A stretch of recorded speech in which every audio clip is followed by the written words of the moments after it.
Hello everyone. So this is my second lecture in series of software testing. As you all have remembered, in last lecture, we were discussing about functional testing, right? As we know, functional testing is a method in which we just focus on testing the functionality of a software. If for a particular software, we simply input some inputs, and if we are getting the right output on some set of inputs, then we can say the functionality is correct.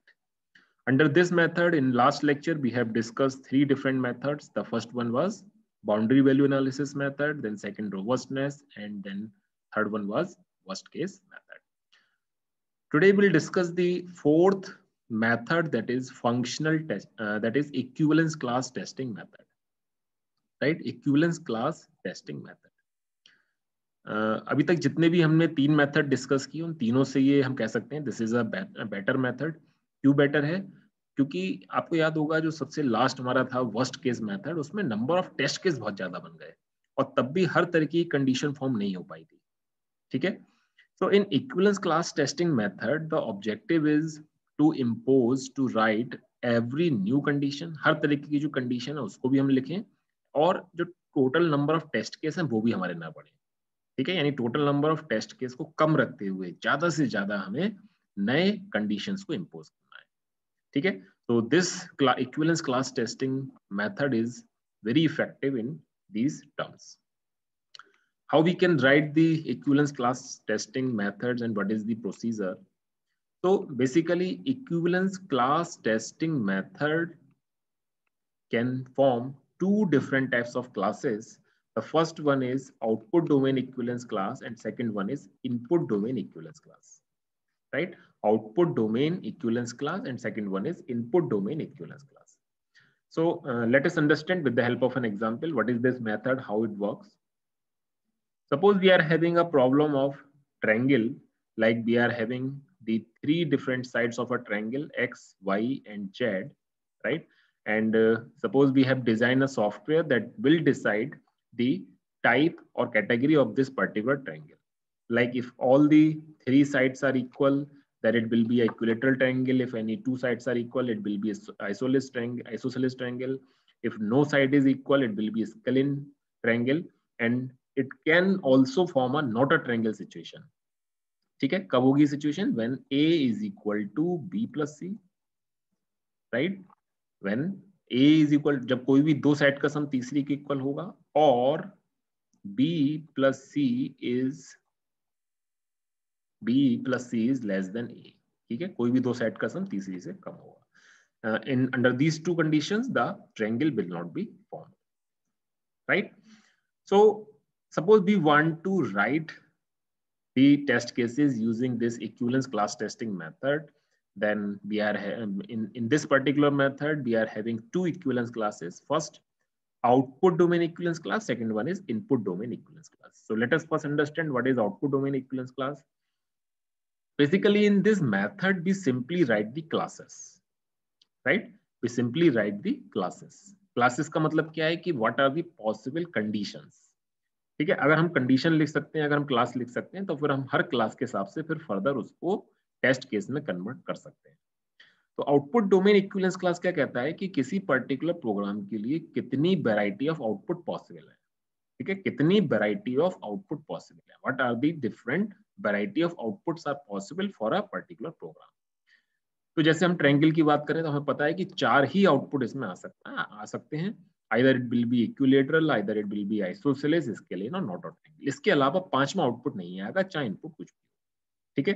तो इस तरीके से हमने क्या बना ली, ये चार different classes. These are the four different classes. ठीक है.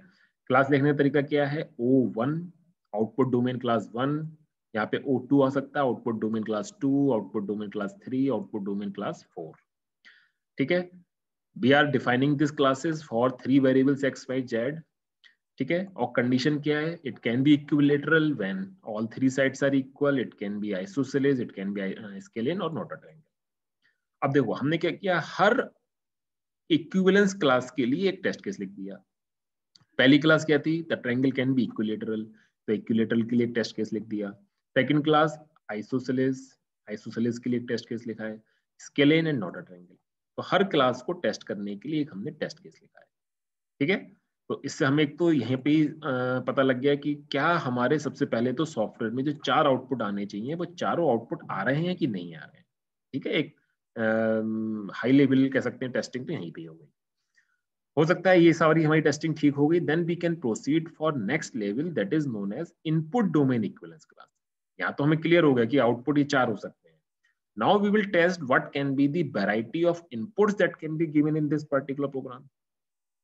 For example, if we want to write input domain equivalence class, then first we should know what is the range of that particular variable. ठीक है, तो इन सारे variables की range जो आपको दे रखी है, the range varies from 1 to 100. ठीक है, तो क्लास लिखने का सिंपल तरीका क्या है? First class will be with in the range, first class will be with in the range. Range कहां से कहां वेरी कर रही है? 1 to 100, ठीक है। Second class will be when it is greater than range, ठीक है, बियॉन्ड दी बाउंड्री की हम बात कर रहे हैं। Third class can be less than range, जैसे 1 to 100 है, इससे कम की क्लास हो सकती है। तो ऐसे करके आपने एक वेरिएबल की बनाया है। Similarly we can design it for variable y, for variable z। तो ये तो हम 9 कहते हैं, these are the 9 general classes. ये तो आपका हर वेरिएबल में बनेगा, इसमें तो कोई दिक्कत है ही नहीं, ठीक है। सिंपल आप रेंज देखो, with in the range, less than range, greater than range. अब उसके बाद में यहाँ से मेन काम स्टार्ट होता है कि ये तो ठीक है, हमें समझ में आ गई बात।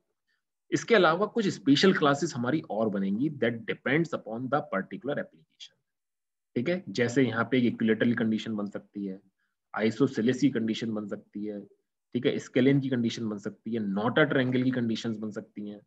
इसके लिए भी अब हमें यहाँ पे क्लासेस बनानी होगी, ठीक है। क्लास बनाने का तरीका वही है कि आपके कौन कौन से वेरिएबल इनपुट्स हैं और इन वेरिएबल के हिसाब से आपके क्या क्या कंडीशंस हो सकते हैं, ठीक है। तो क्लास बनाने का फायदा क्या है कि एक्चुअली क्लास की हेल्प से हम बता रहे हैं कि what can be the possible number of conditions, ठीक है, कि कितनी कंडीशंस हो सकती है। क्योंकि हमारा objective as a software testing engineer है कि हम अपने सॉफ्टवेयर को हर एंगल से टेस्ट कर लें, ठीक है। So if we can write the different equivalence classes, then we can convert these classes into the test cases. अब इसका टेस्ट केस हम लिख सकते हैं। जैसे ये आपकी क्लासेस आपने बनाई थी, इसका टेस्ट केस लिखना है, तो टेस्ट केस लिखने का तरीका सेम है जैसा मैंने आपको बताया था कि we are having variable x, y and z and then expected output. तो सबसे पहला वेरिएबल क्या है? When x is less than 1, इसके लिए टेस्ट केस लिखना है। तो x की वैल्यू सपोज करो मैंने ले ली -1, y एंड z की ले ली सेम मिड वैल्यू 50-50, ठीक है। इस पर्टिकुलर इनपुट पे एक्सपेक्टेड आउटपुट क्या आना चाहिए वो मैं इसके सामने लिख दूंगा। तो ये मेरी फर्स्ट क्लास के लिए टेस्ट केस लिख गया। Similarly I can write for 2, 3, 4 and so on. ऐसी सपोज यहाँ पे मुझे टेस्ट केस लिखने हैं, तो फर्स्ट क्लास है मेरी x is equal to y is equal to z। इस क्लास के लिए टेस्ट केस लिखना है सेम, x की वैल्यू मैंने ले ली कुछ suppose 40, y is 40, z is 40। If on this in this particular input we are getting the output equilateral triangle, इसका मतलब हमारा टेस्ट केस पास हो गया। Otherwise there is some error present in the code. So in this way for each individual class we can write the test cases. तो देखो जो भी हमने क्लास लिखी थी उसके लिए ये सारे टेस्ट केस हो गए। तो टोटल कितनी क्लासेस थी? Total there are 20 different classes. तो हर क्लास के लिए एक टेस्ट केस लिखा और टोटल 20 टेस्ट केस हमने यहाँ पे लिखे। तो फायदा क्या हुआ कि नंबर ऑफ टेस्ट केस भी कम बने हैं और हमने सॉफ्टवेयर को हर पर्टिकुलर एंगल से और हर टेस्ट केस के हिसाब से टेस्ट करके देख लिया। तो that's why it is a much better technique. एक और टेक्निक है हमारे पास that is known as decision based table testing, ठीक है, decision based table testing. In this particular method, we can analyze a problem on the basis of true-false conditions. On the basis of true-false conditions, some condition stubs will be given. On the basis of condition stubs, the action can be performed. For example, if we want to analyze a problem in this manner, like if x is equal to y, x is equal to z, y is equal to z, then we need to identify what is the right output. So how we will solve this problem? First condition, whether x is equal to y, either it will be true or false, yes or no, या तो x y के equal होगा या नहीं होगा। Yes, suppose x is equal to y, then we will test the second condition whether x is equal to z. Yes, suppose x is also equal to Z. Then we will check whether y is equal to Z. Yes, y is also equal to Z. It means it is a equilateral situation. क्योंकि सारी side एक दूसरे के equal है, it means it is a equilateral situation.